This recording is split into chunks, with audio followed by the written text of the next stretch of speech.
We're going to go to the latest now, though, on the coronavirus. While the coronavirus continues to spread. Confirming 2 new cases of the coronavirus in the U.S. Hey guys, welcome to a new video. I'm going to tell you about my experience with the coronavirus during the Spring Festival here in China. Spring Festival is the biggest holiday here in China. You may know Spring Festival as Chinese New Year. Normally, about 400 million people travel all across China and internationally during the Spring Festival. You may have heard about the coronavirus by now, but I'm going to give you just a quick background about what it is and how it started. The virus is believed to have started in Wuhan, China, which is actually in the center of the country. Wuhan is a huge transportation hub for people traveling all over China. So when you combine 400 million people traveling at once with a deadly virus, that's how you get an epidemic. So here is my experience with a special Spring Festival here in China.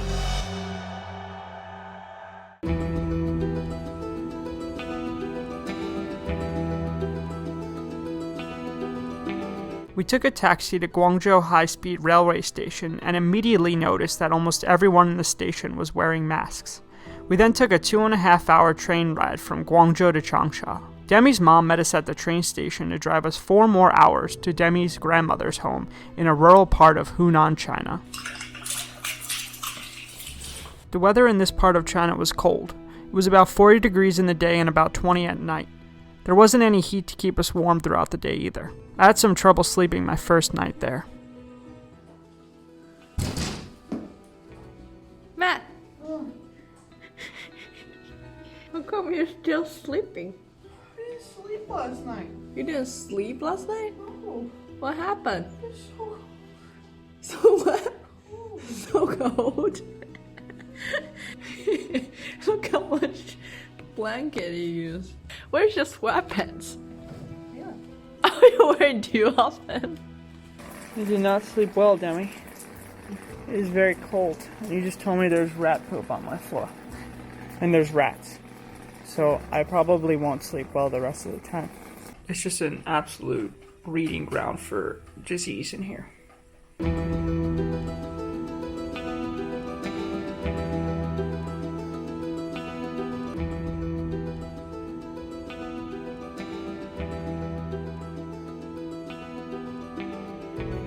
Later in the day, we met up with Demi's cousin, who happens to work for the health department in the town we were staying.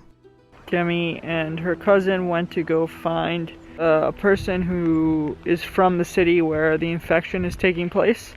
They went down there. They left me up here because I don't have the proper shoes for the mud over there. So we're gonna find out what she said when she gets back.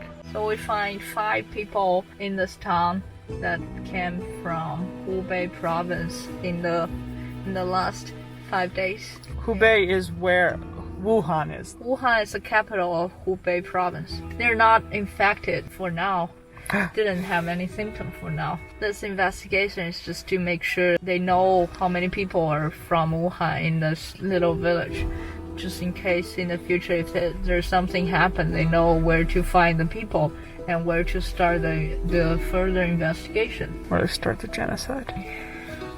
Earlier we went in the home and registered with their name, where they're from, their family members, how did they get back, and their numbers and stuff.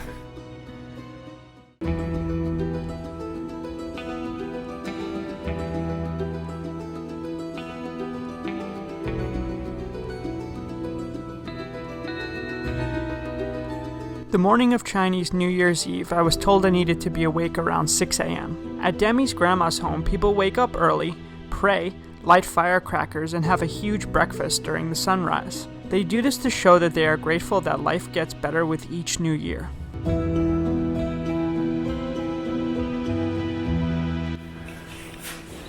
This? Yes. 3 times?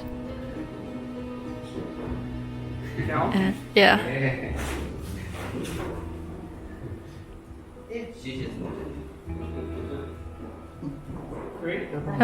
Get up and do 3 times again.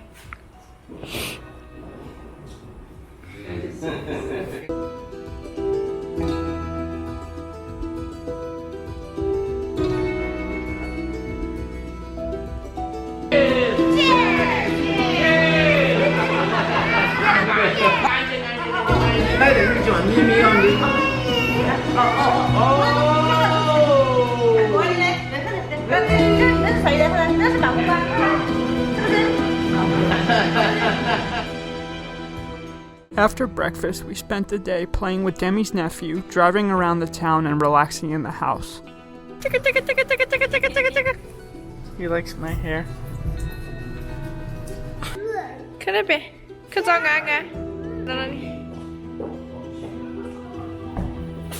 What do we got here? Wow, a lot of fireworks burned down the house. Whose house? Let's do it. He deserves it. Just like regular New Year's Eve, the family stayed awake until midnight and shot off fireworks in front of the home.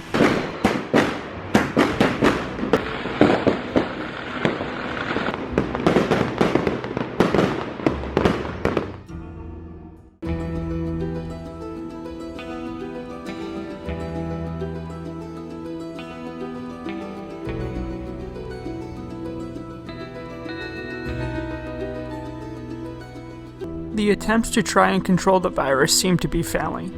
More and more people were being affected each day as people all over China tried to continue their Chinese New Year's celebrations. The next morning we did some more praying, but this time to Demi's deceased family members.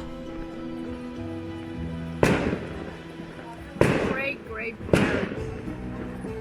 Great-grandparents?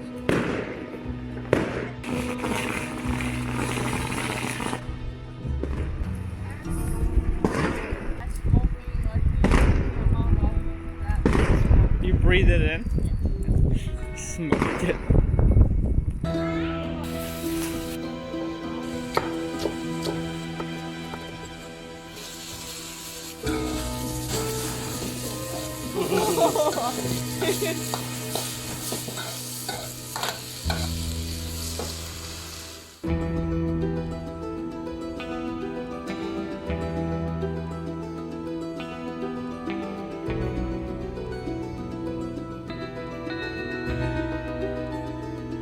The speaker for the village, they're broadcasting for the virus stuff. People should not go out to visit their relatives. Just don't contact any relatives that are far away, especially people from Hubei province. Don't touch them. So eerie here. What do you mean? Like, just cloudy and cold and dark and empty and... It's the end of the world, man. It says no party during this time. No matter you're getting married, people die, or birthday party, not allowed. If they found that, they will call the police and they will take you in prison. It probably will take you to the police station and talk with you, have a conversation. Yeah. Air quotes, conversation.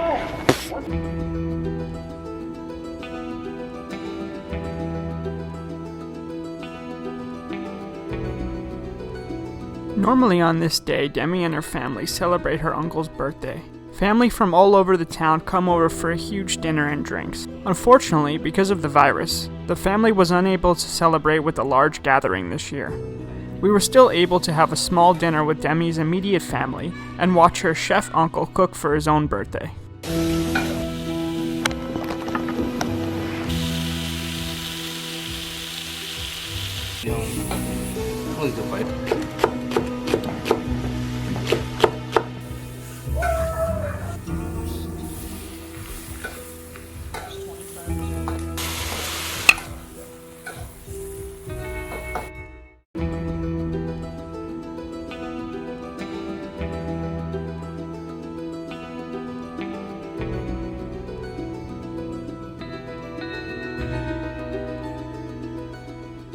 It was our final day in rural Hunan. We headed back to Demi's parents' home in Changsha, the capital of Hunan province.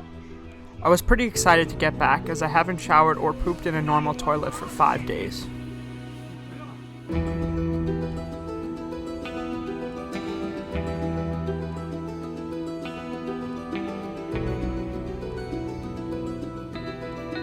Being cooped up in the house for so long wasn't easy. We needed to go out for a while and check out how the city looked during the virus outbreak.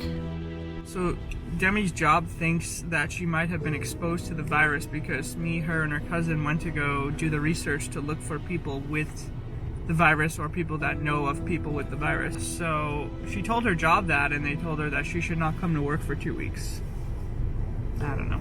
Does everything look normal to you? I can't really tell. Kind of, but usually there are more stores opening. Now everything's closed down. So we went through half of the city in Changsha looking for a Starbucks. We finally found one that was open. They actually check your temperatures when you enter the mall. I heard about that, but that was the first time we got our temperatures checked since this whole virus thing. Although we weren't able to celebrate Demi's uncle's birthday in rural Hunan, he came over for a birthday dinner with the family after returning to Changsha. What made this night special was drinking Mao Tai, an expensive version of baijiu that corrupted government officials used to drink. I did have a nice drunken conversation with Demi's dad after dinner, even though not much English was spoken.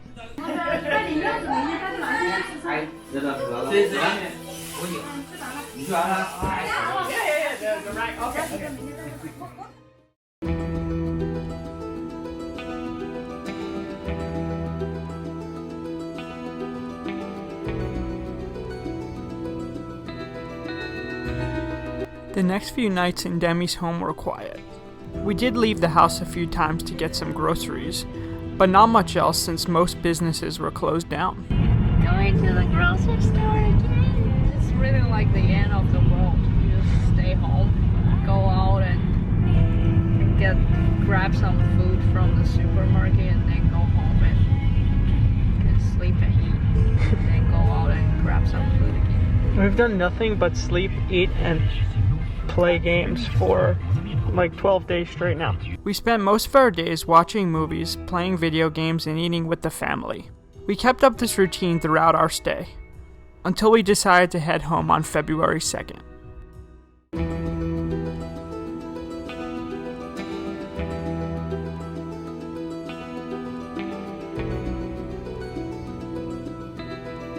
We didn't take any chances on our way back to Guangzhou.